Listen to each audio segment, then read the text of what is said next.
Hoy celebramos a San Ignacio de Loyola, fundador de la Compañía de Jesús. 31 de julio de 2024.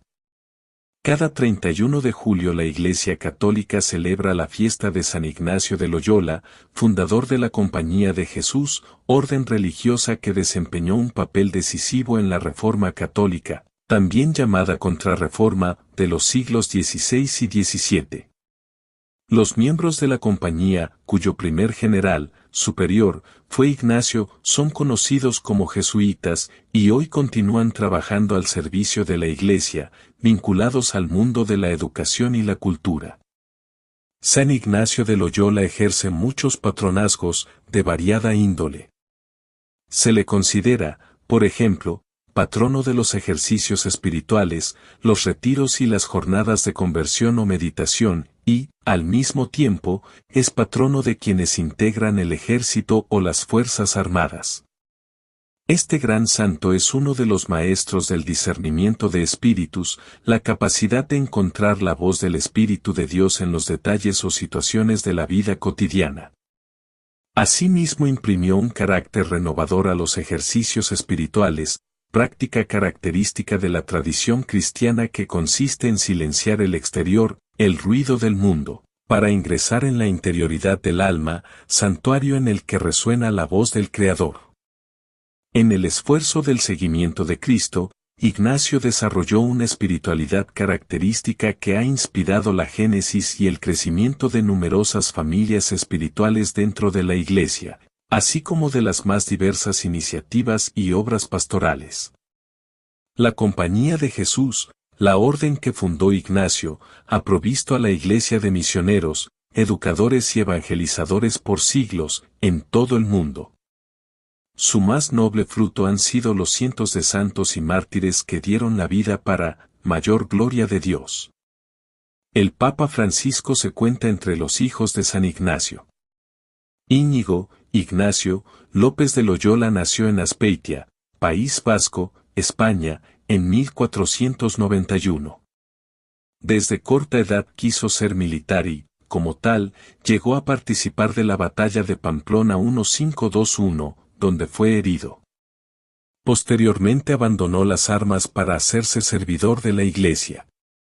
Su conversión se produjo tras haber leído la vida de Cristo, del cartujo Ludolfo de Sajonia, así como el Flos Sanctorum, recopilación de la vida de los santos escrita por el dominico Jacobo de Vorágine.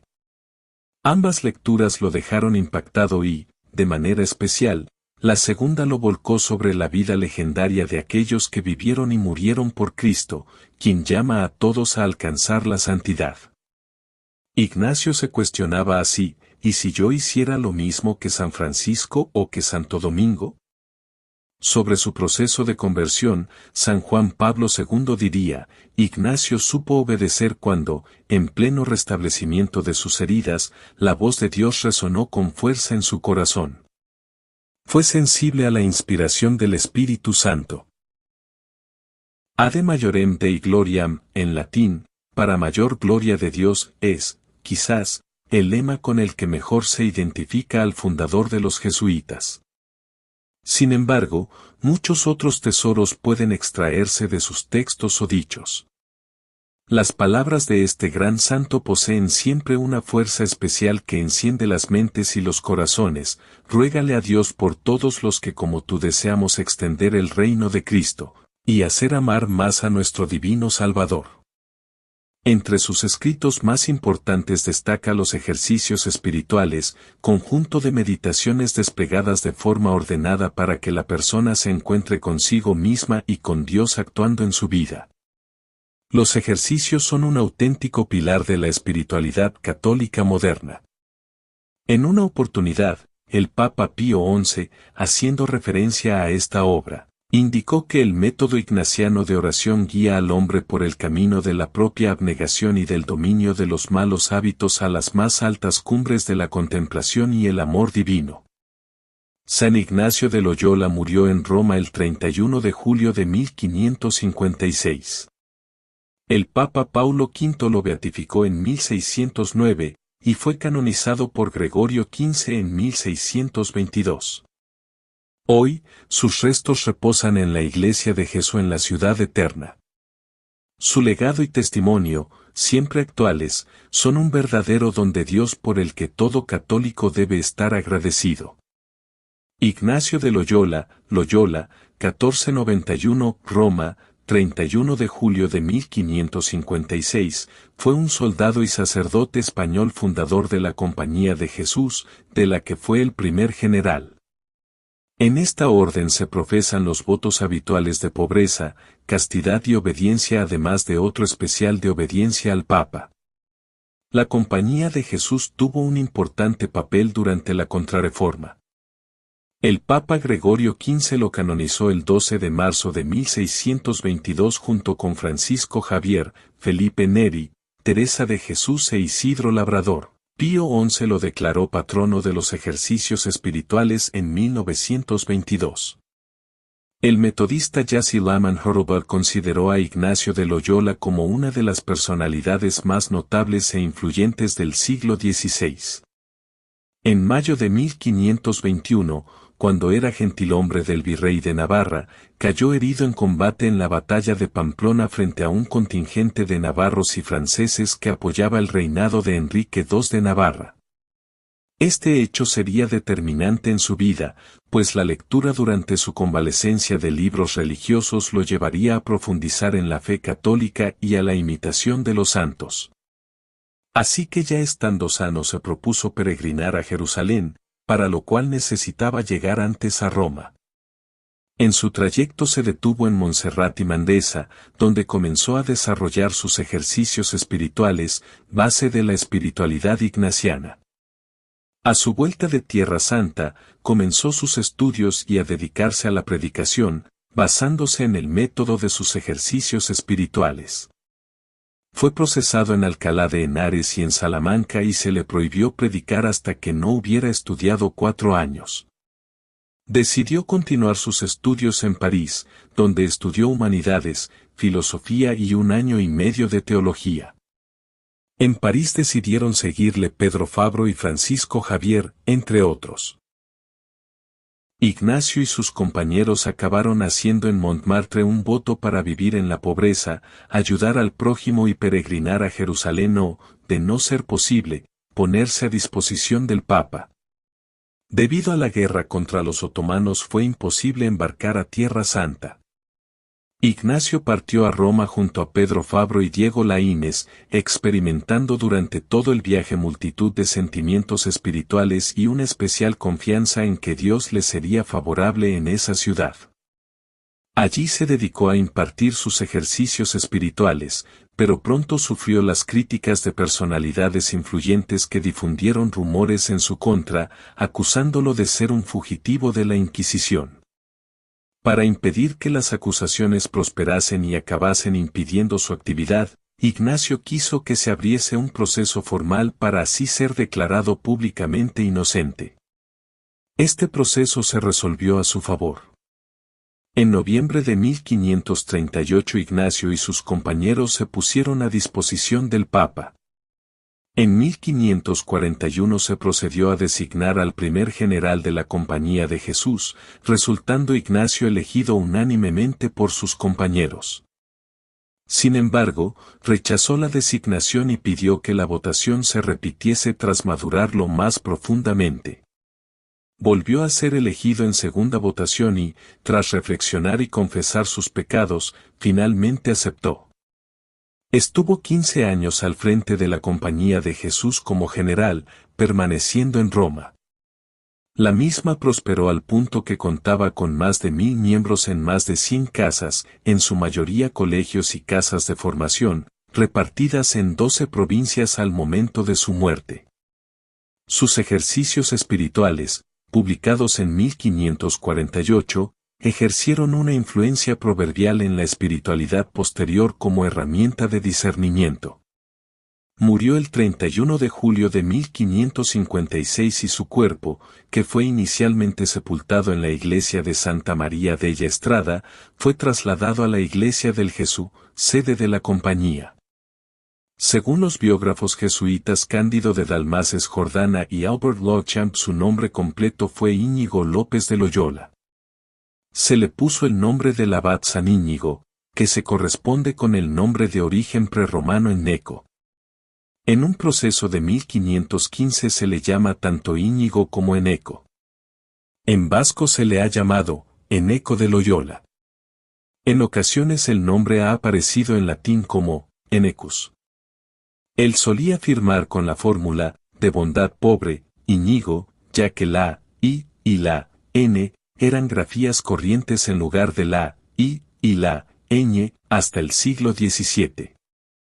La primera vez que aparece nombrado con el nombre en latín Ignacio, en castellano Iñaki, en vasco, es en 1531 en la lista de alumnos del rector de la Universidad de París.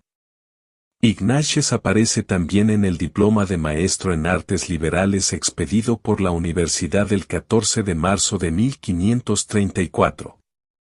No explicó las razones del cambio, aunque fue devoto de San Ignacio de Antioquía.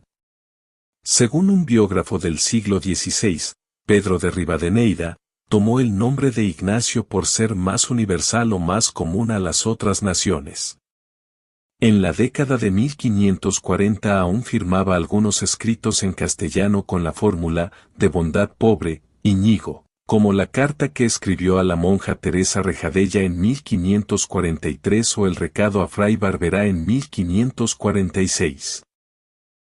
Existen dos biografías del siglo XVI de San Ignacio de Loyola.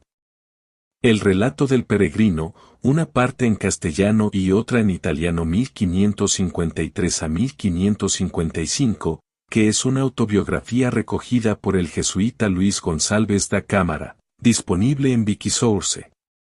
El escritor Federico Ortiz considera que el escrito fue ocultado por los jesuitas a partir de 1565. En 1731 los volandistas publicaron una edición en latín. En 1904 se publicó una edición basada en el original, en español e italiano. En 1942 se volvió a publicar. En 1973 se difundió más ampliamente una nueva edición. La vida de Ignacio de Loyola, en latín 1572, en castellano 1583, del jesuita Pedro de Rivadeneira. Hubo ediciones retocadas por el autor en 1584, 1586, 1594, 1595 y 1605. Luego no volvió a editarse hasta 1863. Su padre, Beltrán Ibáñez, o Yáñez, de Oñás, señor de la casa de Loyola de Azpeitia, nació hacia 1439. Firmó su capitulación matrimonial en Loyola el 13 de julio de 1467 con Marina Sánchez de Licona. Marina nació en Ondarroa. Algunos historiadores afirman que nació en Azcoitia, pero según Cándido de Dalmases esto no es posible, ya que el padre de Marina, Martín García de Licona, compró la casa de Balda de ese lugar en 1459. La madre de Marina, según testigos de 1561, fue María de Zarauz. Según Rivadeneira el matrimonio tuvo 8 hijos y 5 hijas. Según documentación conservada los varones se llamaron Juan Pérez, Martín García, Beltrán, Ochoa Pérez, Hernando, Pero López e Íñigo López, mientras que las mujeres tuvieron por nombre Juana, Magdalena, Petronila y Sancha Ibáñez. El contador mayor de la Hacienda de Castilla, el hidalgo Juan Velázquez de Cuéllar, le pidió al señor de Loyola que mandase a Arévalo a uno de sus hijos para tenerlo en su casa como propio. María de Velasco, mujer del contador mayor de Castilla, era pariente de la madre de San Ignacio y es posible que existiese una estrecha amistad entre ambas familias antes de esta petición. Se desconoce la fecha del traslado de San Ignacio a Arévalo. El historiador jesuita Fidel Fita dice que ocurrió en 1496, pero Cándido de Dalmases lo atrasa hasta entre 1504 y 1507. Pero López fue eclesiástico en Azpeitia. El primogénito, Juan Pérez, murió en la guerra en Nápoles en 1496. Íñigo, San Ignacio, fue el último hijo del matrimonio y debió nacer en 1491, probablemente el 1 de junio, si bien no se conserva su partida de bautismo. El padre hizo testamento el 23 de octubre de 1507. Este documento se ha perdido, pero se sabe que dejó como heredero universal a su hijo mayor, Martín García. El contador mayor de la Hacienda de Castilla, el hidalgo Juan Velázquez de Cuéllar, le pidió al señor de Loyola que mandase a Arévalo a uno de sus hijos para tenerlo en su casa como propio.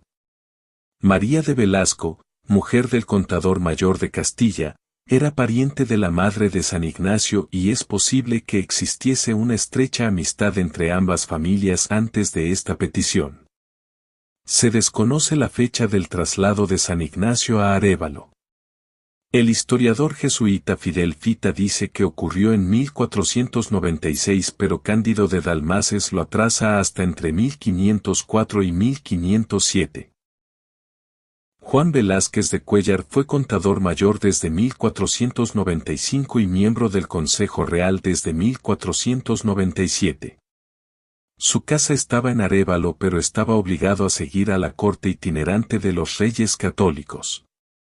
Juan Velázquez fue albacea testamentario de los reyes Isabel y Fernando. Cuando Isabel la Católica murió en 1504, numerosos objetos que habían pertenecido a la soberana pasaron por la casa del contador mayor en Arévalo y fueron vendidos. Entre estos objetos había libros religiosos, algunos de los cuales fueron adquiridos por María de Velasco. De este modo, San Ignacio pudo haber tenido acceso a libros que pertenecieron a Isabel. Fernando el Católico se casó en segundas nupcias con Germana de Foz. María de Velasco sirvió a Germana y eran íntimas amigas.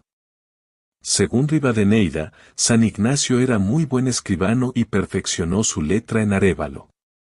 Según Juan Alfonso de Polanco, en este tiempo San Ignacio escribió un poema al apóstol San Pedro. También entabló amistad con Alonso de Montalvo, un paje del contador mayor que llegaría a ser un noble muy rico.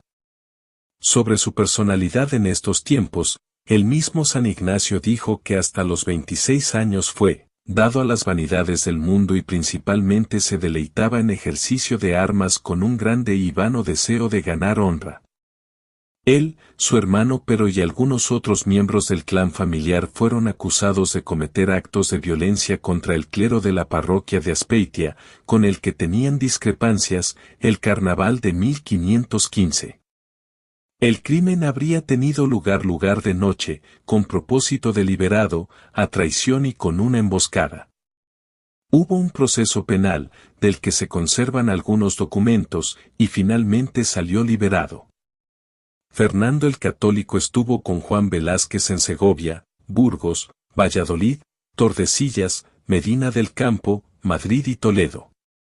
El historiador jesuita Luis Fernández Martín dice que en 1508 Fernando el Católico estuvo con este contador mayor en Córdoba y Sevilla. Hay documentación que demuestra que Fernando estuvo con sus contadores mayores de nuevo en Sevilla en 1511. Es muy posible que San Ignacio acompañase a Juan Velázquez en estos viajes. Fernando el Católico murió en enero de 1516, lo que trajo la ruina de Juan Velázquez. Carlos I dispuso que se diesen a Germana de Foz las villas de Arévalo, Madrigal de las Altas Torres, Olmedo y Santa María la Real de Nieva. Las dos primeras localidades habían sido confiadas a Juan Velázquez previamente y se dispuso que éste las tuviera en nombre de Germana y que se le diesen honores a ésta. Esto no suponía un perjuicio económico para Juan Velázquez, pero él se negó y puso Arévalo en pie de guerra. Según Prudencio de Sandoval, esto duró entre noviembre de 1516 y marzo de 1517. Juan Velázquez, que arrastraba una deuda de 16 millones de maravedís y que había perdido en la lucha a su primogénito Gutiérrez, fue en junio de 1517 a Madrid a ver al cardenal Cisneros y murió en esta ciudad el 12 de agosto de ese año. María de Velasco le dio a San Ignacio 500 escudos y 2 caballos para que fuese a Pamplona a ofrecerse a servir al duque de Nájera, Antonio Manrique de Lara, que desde mayo de 1516 era virrey de Navarra. El virrey le nombró gentilhombre. Antonio Manrique de Lara estuvo con Carlos I en las Cortes de Valladolid de 1518. Es posible que San Ignacio le acompañase. En este lugar su hermano, Martín García, señor de Loyola, obtuvo permiso del monarca para instituir un mayorazgo gracias a la intervención del duque de Nájera. En el contexto de la Guerra de las Comunidades de Castilla, 1520 a 1522, la villa de Nájera se rebeló contra Antonio Manrique de Lara. El 18 de septiembre de 1520 San Ignacio tomó parte en la expedición que sometió a los rebeldes. Según Juan Alfonso de Polanco, algunos de los expedicionarios se dedicaron al saqueo, pero San Ignacio no cayó en eso, dando muestras de grande y noble ánimo y liberal. En 1521 algunas villas de Guipúzcoa, entre las que se encontraban Azpeitia y Azcoitia, protestaron contra el nombramiento de Cristóbal de Acuña como corregidor de la provincia, argumentando que aquello iba contra sus fueros. Según Juan Alfonso de Polanco, el duque de Nájera se sirvió de San Ignacio para solucionar el conflicto, llegándose a firmar un laudo arbitral el 12 de abril de 1521. Polanco añade que San Ignacio dio muestras de ser ingenioso y prudente en las cosas del mundo y de saber tratar los ánimos de los hombres, especialmente en saber acordar diferencias o discordias. En 1512 las tropas castellanas habían conquistado el reino de Navarra. En 1521 el rey Francisco I de Francia decidió apoyar a Enrique de Albret en sus aspiraciones al trono de Navarra, contando con el apoyo de los navarros agramonteses. El virrey de Navarra se fue a Segovia para pedir los refuerzos necesarios para defender el territorio y dejó a Pedro de Beaumont a cargo de la defensa de Pamplona. Los vecinos y el Consejo de Pamplona argumentaron que el mando les correspondía a ellos en ausencia del virrey y decidieron marcharse. En mayo de 1521 llegaron a Pamplona Martín García de Oñás y su hermano San Ignacio con un grupo de soldados que habían reunido en Guipúzcoa. Martín García vio el panorama y decidió marcharse con las tropas, pero San Ignacio consideró que aquello era huir y decidió ir al castillo de Pamplona para participar en la defensa de la ciudad. El 19 de mayo se encerró en el castillo también su alcaide, Miguel de Herrera. Ese mismo día los diputados de Pamplona juraron en Villava lealtad a Enrique de Albret. Los franceses conquistaron Pamplona y fueron a tomar el castillo, que entonces estaba en obras. Según el historiador jesuita Joseph Moricroas, entre los atacantes estaban 2 hermanos de San Francisco Javier, Miguel y Juan de Jasso. San Ignacio logró evitar que se llegase a una capitulación. En el combate, una bala de culebrina o falconete le rompió una pierna y le lastimó la otra. El jesuita Niccolo Orlandini dice que esto ocurrió el 20 de mayo de 1521, lunes de Pentecostés. La rendición del castillo tuvo lugar el día 23 o 24 de mayo. Los franceses le practicaron las primeras curas a San Ignacio y los españoles le llevaron en unas andas a la casa de Esteban de Soasti. Luego, fue trasladado a la casa de Loyola, donde le recibió el matrimonio de Martín García y Magdalena de Araoz. Según el propio San Ignacio, los huesos fueron colocados mal en la primera cura y hubo que operarle otra vez. Su salud empeoró y, el 28 de junio, los médicos dijeron que si no mejoraba antes de la medianoche iba a morir. Esa misma noche, víspera de la festividad de San Pedro y San Pablo, empezó a encontrarse mejor. Los huesos se fueron soldando, pero en una de las piernas un hueso quedó montado sobre el otro, haciendo que fuese más corta y con un bulto. Por esto, decidió someterse a una nueva operación más dolorosa que la anterior. San Ignacio dijo que le trataron médicos y cirujanos, en plural, y se conoce el nombre de un cirujano que le trató, Martín de Istiola, de Azpeitia. En el tiempo de convalecencia, quiso leer libros de caballerías pero no había en la casa de Loyola. En lugar de eso leyó la Vita Christi, obra en 4 volúmenes del cartujo Ludolfo de Sajonia traducida por el franciscano Ambrosio Montesino. También leyó Flo Sanctorum, un libro de vidas de santos escrito por el dominico Santiago de la Vorágine y traducido por el cisterciense Gauberte Fabricio de Bagad. Durante esta etapa también dedicaba mucho tiempo a pensar en qué decirle a una dama y qué hechos de armas llevar a cabo para conquistarla. No se sabe si esta mujer existió o si era una figura imaginaria. Es posible que se tratase de Catalina de Austria, hermana de Carlos I, a quien pudo conocer en Tordesillas o Valladolid. Catalina se casó en 1525 con Juan III de Portugal. San Ignacio empezó a discernir cómo los pensamientos sobre Dios entraban con dificultad pero le dejaban contento y sosegado mientras que los pensamientos del mundo entraban con facilidad y le dejaban descontento. Los pensamientos de Dios le llevaban a imitar a los santos. Entonces tomó la decisión de ir a Jerusalén y de llevar una vida de rigurosa penitencia. Y cobrada no poco lumbre de aquesta lesión, comenzó a pensar más de veras en su vida pasada, y en cuánta necesidad tenía de hacer penitencia de ella. Y aquí se le ofrecían los deseos de imitar los santos, no mirando más circunstancias que prometerse así con la gracia de Dios de hacerlo como ellos lo habían hecho. Mas todo lo que deseaba de hacer, luego como sanase, era la ida de Jerusalén, como arriba es dicho, con tantas disciplinas y tantas abstinencias, cuantas un ánimo generoso, encendido de Dios, suele desear hacer. Estando una noche despierto se le apareció la Virgen María con el niño Jesús, lo cual le consoló. Posteriormente tomó un cuaderno de unas 300 hojas y se puso a escribir sobre los libros de religión que estaba leyendo. Escribía las palabras de Jesucristo con tinta roja y las de la Virgen María con tinta azul. Se propuso entrar como cartujo en el monasterio de Santa María de las Cuevas de Sevilla y le pidió a un amigo que iba a Burgos que fuese al monasterio de Santa María de Miraflores y le informase de su regla cartuja. Esta regla le gustó a San Ignacio, pero finalmente no se hizo de esa orden.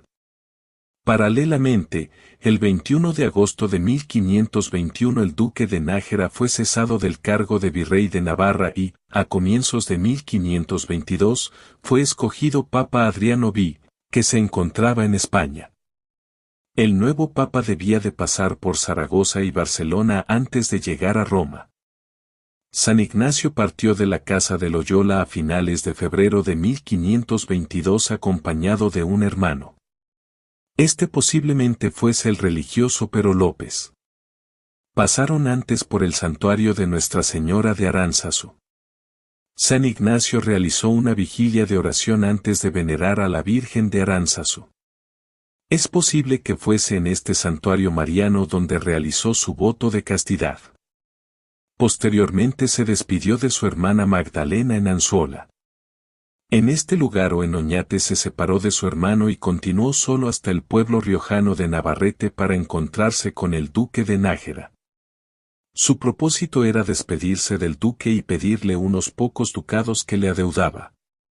Tras cobrar el dinero lo repartió y dio una parte para el ornato de una imagen de la Virgen. Desde La Rioja hasta Barcelona el camino pasaba por Tudela, Pedrola, Zaragoza, Lérida, Cervera e Igualada. En un pueblo cercano a Barcelona, posiblemente Igualada, compró unas esparteñas para los pies y una tela de saco para hacerse una túnica de peregrino. Solo se puso una de las esparteñas, en el pie derecho, ya que la pierna derecha era la que tenía más dañada. Llegó al monasterio de Montserrat, de los benedictinos, donde hizo una confesión general de toda su vida con el fraile francés Juan Chanon. El 24 de marzo se quedó solo con la túnica de peregrino y entregó el resto de su ropa a un pobre. Luego llevó a cabo una vigilia ante el altar de la Virgen de Montserrat la noche entre el 24 y el 25 de marzo de 1522. Decidió dirigirse unos días al Hospital de Santa Lucía de Manresa, a donde llegó el 25 de marzo. San Ignacio dijo que evitó quedarse en la ciudad de Barcelona para no ser reconocido. Es posible que le preocupase encontrarse con la comitiva del Papa Adriano V, entre la cual había funcionarios que le conocían, aunque por entonces este grupo se encontraba todavía en Zaragoza. Se dio la circunstancia de que por aquel entonces hubo una epidemia de peste en Barcelona y se prohibió entrar a los forasteros. Otro asunto era que para viajar a Jerusalén era preciso que el Papa le diese autorización en la Pascua, que ese año caía el 22 de abril, y le era imposible llegar a Roma antes de esa fecha. Estas debieron ser las causas por las que pasó en Manresa 11 meses. En Manresa se alojó en el Hospital de Santa Lucía, en el convento de los dominicos, donde fue su confesor Garcelán Perelló, y en casas de bienhechores apellidados Ferrer, Amigant y Canyelles. Se retiraba a rezar a una cueva en la ladera de un monte junto río Cardener. En Manresa se alojó en el Hospital de Santa Lucía, en el convento de los dominicos, donde fue su confesor Garcelán Perelló, y en casas de bienhechores apellidados Ferrer, Amigant y Canyelles. Se retiraba a rezar a una cueva en la ladera de un monte junto río Cardener. Rivadeneira y Polanco cuentan que un sábado, estando San Ignacio en el Hospital de Santa Lucía de Manresa, quedó inconsciente y volvió en sí el siguiente sábado diciendo: ¡ay, Jesús! El jesuita del siglo XVII Danielo Bartoli dijo que San Ignacio tuvo una visión de la compañía de Jesús en este episodio, pero esto se desconoce. Este ha sido llamado el rapto de San Ignacio. En otra ocasión, él mismo narró que cuando se dirigía a la iglesia de San Pablo de Manresa tuvo una experiencia mística, diferente de una visión, en la que le sobrevino mucho conocimiento. Este episodio ha sido llamado la ilustración del Cardener. Después de esto, se puso de rodillas frente a la cruz del Tort, que había en el camino. Los jesuitas Nicolás Lanicisi y Nicolás Orlandini confundieron este hecho con el rapto de San Ignacio. En Manresa escribió sus ejercicios espirituales, que corregiría y ampliaría durante sus estancias en París y Roma. Durante su etapa en Manresa entabló amistad con un fraile cisterciense del convento de San Pablo. En febrero de 1523 se dirigió a Barcelona. Rezó en la capilla de Marcusa Nuestra Señora de Guía y se dirigió a la calle Febes, actualmente llamada calle San Ignacio, donde tenía su casa y su tienda Inés Pascual. Se alojó en la casa de esta bienhechora. Frecuentó el monasterio de San Matías, de monjas jerónimas. También frecuentó el monasterio de San Jerónimo del Valle de Hebrón y las ermitas que había en San Genís del Sagudels. Encontrándose un día escuchando un sermón en las gradas de la iglesia de los Santos Justo y Pastor de Barcelona una mujer llamada Isabel Ferrer, esposa de Francisco Rosero Rosell, vio la cara de San Ignacio iluminarse y sintió una voz que le decía: «Llámale, llámale». El matrimonio decidió invitar a su casa a Ignacio y, cuando Isabel le escuchó hablar de religión, decidió convertirse en su mejor bienhechora durante las estancias del santo en Barcelona, París y Venecia. En marzo de 1523 embarcó en Barcelona rumbo a Gaeta. Pasó un par de días en Fondi y llegó a Roma el 29 de marzo, Domingo de Ramos. Solicitó permiso para viajar a Tierra Santa y lo obtuvo el 31 de marzo. Salió de Roma el 13 o el 14 de abril y pasó por Orvieto, Spoleto, Macerata, Pesaro, Rimini, Rávena, Comacchio y Chioggia. Luego tuvo que ir a Padua para obtener un certificado médico y poder entrar en Venecia. En Padua tuvo una aparición de Jesucristo que le confortó. En Venecia vivió como mendigo, durmiendo en los pórticos de la plaza de San Marcos, hasta que se encontró con un español rico que le invitó a alojarse en su casa hasta el día en que embarcase. Enfermó y tuvo que embarcar convaleciente el 14 de julio.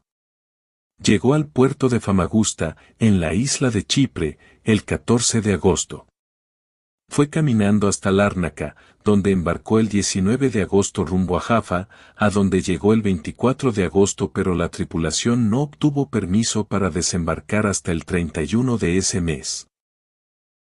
Luego pasó por Ramla y llegó a Jerusalén el 4 de septiembre de 1523. El 5 de septiembre oyó misa en el convento de Sion, donde estuvieron los franciscanos entre 1335 y 1551. Luego estuvo en el cenáculo y la abadía de la Dormición de la Virgen. Pasó la noche en vigilia en el Santo Sepulcro. La tarde del 6 de septiembre recorrió la Vía Dolorosa. El 7 de septiembre estuvo en Betania y en el Monte de los Olivos. Los días 8 y 9 de septiembre estuvo en Belén. El 10 y el 11 de septiembre estuvo por el valle de Josafat y, tras pasar por el torrente Cedrón, visitó el huerto de Getsemaní del Monte de los Olivos. El 14 de septiembre partió hacia Jericó y el río Jordán. Luego se planteó quedarse en el convento de Sion, pero el provincial se negó a admitirle. El 23 de septiembre se dirigió de nuevo a Ramla. Embarcó en Jaffa el 3 de octubre y llegó el 14 de ese mes a Lárnaca. Durante su segunda estancia en Chipre visitó una iglesia de los franciscanos en Nicosia.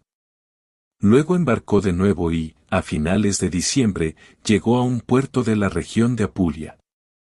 En enero llegó a Venecia, donde volvió a encontrarse con el español rico que le acogió y esta vez le dio 15 o 16 julios, una moneda que equivalía a un décimo de ducado. Tras atravesar las regiones del Véneto, Emilia-Romaña, Lombardía y Liguria llegó a la ciudad de Génova, donde tomó un barco para Barcelona. Decidió estudiar y pensó que podía ayudarle en ello el cisterciense que había conocido en Mandesa, pero ya había muerto cuando regresó a Cataluña. En Barcelona, su amiga Isabel le ofreció costearle sus gastos mientras estudiaba y el bachiller Jerónimo Ardebol se ofreció a darle clases gratis y él aceptó. Durante esta estancia en Barcelona se alojó de nuevo en una habitación de la casa de Inés Pascual. Con Ardebol, comenzó a aprender latín usando como manual las Introductions in Linguam Latinam de Antonio de Nebrija. San Ignacio, a su vez, comenzó en esta etapa en Barcelona a impartir sus enseñanzas religiosas a 3 compañeros, Calixto de Sá, Juan de Arteaga y Lope de Cáceres. En Barcelona, San Ignacio tuvo comunicación con jerónimas del convento de San Matías, benedictinas del convento de Santa Clara, entre las cuales se encontraba Teresa Rejadella, con la que se cartearía, y dominicas del convento de Nuestra Señora de los Ángeles. Cuando terminó su segundo curso de latín, Ardebol le recomendó que fuese a estudiar a la Universidad de Alcalá de Henares. Su estancia en Alcalá de Henares pudo durar entre marzo de 1526 y junio de 1527 y dijo haber estudiado súmulas de Domingo de Soto, Physicorum Libri 8 de Alberto Magno y Sententiarum Libri 4 de Pedro Lombardo. En Alcalá de Henares daba ejercicios espirituales y explicaba la doctrina cristiana a gente que se le acercaba, como el estudiante Martín de Olave y los sacerdotes Estela Diego de Eguía y Manuel Miona. En Alcalá de Henares se hospedó en el Hospital de Antesana.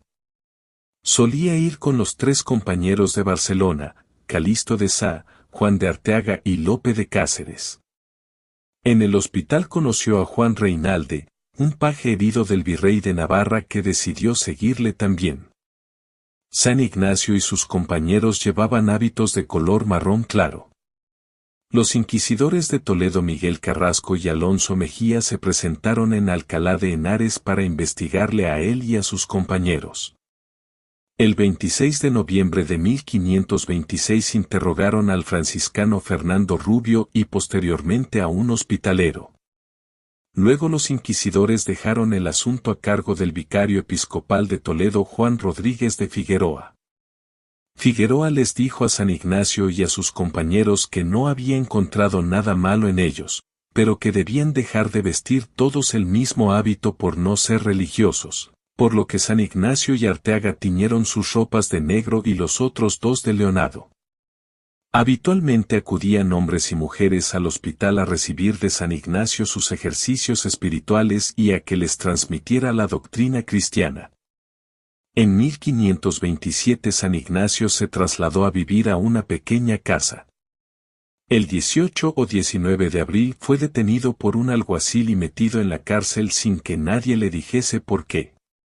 La causa era que una madre con su hija y una criada habían en peregrinación a ver el santo rostro de la Catedral de Jaén y la Virgen de Guadalupe de Extremadura, y Figueroa pensaba que ellas habían hecho esa temeridad por consejo de San Ignacio. 17 días después, fue a interrogarle a la cárcel Figueroa y le preguntó si él le había dicho a esas mujeres que hicieran esas peregrinaciones, y él contestó que no. Cuando esas mujeres regresaron a Alcalá confirmaron la versión de San Ignacio y, el 1 de junio, fue dejado en libertad. No obstante, en la sentencia del proceso le impuso a San Ignacio y a sus compañeros que vistiesen como los demás estudiantes, con ropas que les fueron proveídas por el mismo vicario, y que no hablasen de fe hasta que no hubieran estudiado 4 años. San Ignacio fue a hablar de esto con el arzobispo de Toledo, Alonso de Fonseca y Ulloa, que se encontraba entonces en Valladolid. El arzobispo le recibió con cordialidad y al despedirse de él le dio 4 escudos. Decidió continuar sus estudios en Salamanca y se trasladó allí en julio de 1527, donde se reunió con sus otros 4 compañeros. Escogió como confesor a un dominico del convento de San Esteban de Salamanca. El confesor le dijo que el resto de los dominicos querían hablar con él y le invitó a comer un domingo. Entonces acudió con Calisto. Entonces el soprior Nicolás de Santo Tomás y el confesor les llevaron a una capilla y le preguntaron a San Ignacio sobre lo que predicaba. San Ignacio contestó que hablaban de virtudes y vicios, y los dominicos, que sabían que no tenía instrucción, le preguntaron si hablaba inspirado por el Espíritu Santo. San Ignacio no quiso contestar a esto. San Ignacio y Calisto permanecieron en el convento 3 días, en los cuales hubo división entre los mismos dominicos sobre qué hacer con ellos. Luego llegó un notario que les comunicó a San Ignacio y a Calisto que debían ir a la cárcel. Fueron interrogados por Martín Frías, vicario del obispo de Salamanca. San Ignacio entregó los papeles con sus ejercicios espirituales para que los examinasen. Tras preguntar por el resto de compañeros, encarcelaron también a Lope de Cáceres y Juan de Arteaga. Unos días después San Ignacio fue llevado ante 4 jueces, uno de los cuales era Martín Frías, y se le preguntó por sus ejercicios espirituales y otras cuestiones teológicas. Después de 3 semanas en prisión, San Ignacio y sus compañeros fueron liberados sin que se hubiese encontrado nada reprensible en su moral o en su doctrina, pero por una sentencia se les impidió decir que era pecado mortal o venial hasta después de 4 años de estudio. Fue de nuevo a Barcelona, donde se encontró con sus bienhechores y les manifestó su intención de ir a estudiar a París. Llegó andando a la capital francesa el 2 de febrero de 1528. Empezó a estudiar humanidades en el colegio de Montaigu, 96, primero se alojó en una pensión, pero, cuando se le acabó el dinero, se alojó en el hospicio de Saint-Jacques, en la Rue Saint-Denis. Un fraile español le recomendó que fuese todos los años a Flandes, donde encontraría en Brujas y Amberes comerciantes españoles que podrían ayudarle económicamente. En la Cuaresma de 1529 se dirigió a esta región, encontrándose en Brujas con Juan Luis Vives. Entre mayo y junio de 1529 dio sus ejercicios espirituales en París a 3 estudiantes españoles, Juan de Castro, Pedro de Peralta y Amador el Doyen. Los 3 cambiaron de actitud ante la vida y las prédicas de San Ignacio empezaron a considerarse subversivas. Estas opiniones llegaron al inquisidor Mateo Ouri, que decidió no llevar a cabo ninguna acción contra él. En 1529 empezó a estudiar filosofía en el Colegio de Santa Bárbara. Se alojó en una habitación compartida con su maestro Juan Peña, el saboyano Pedro Fabro y el navarro Francisco Javier. San Ignacio reunía a estudiantes los domingos en un convento cartujo para hablar de espiritualidad, confesarse y comulgar.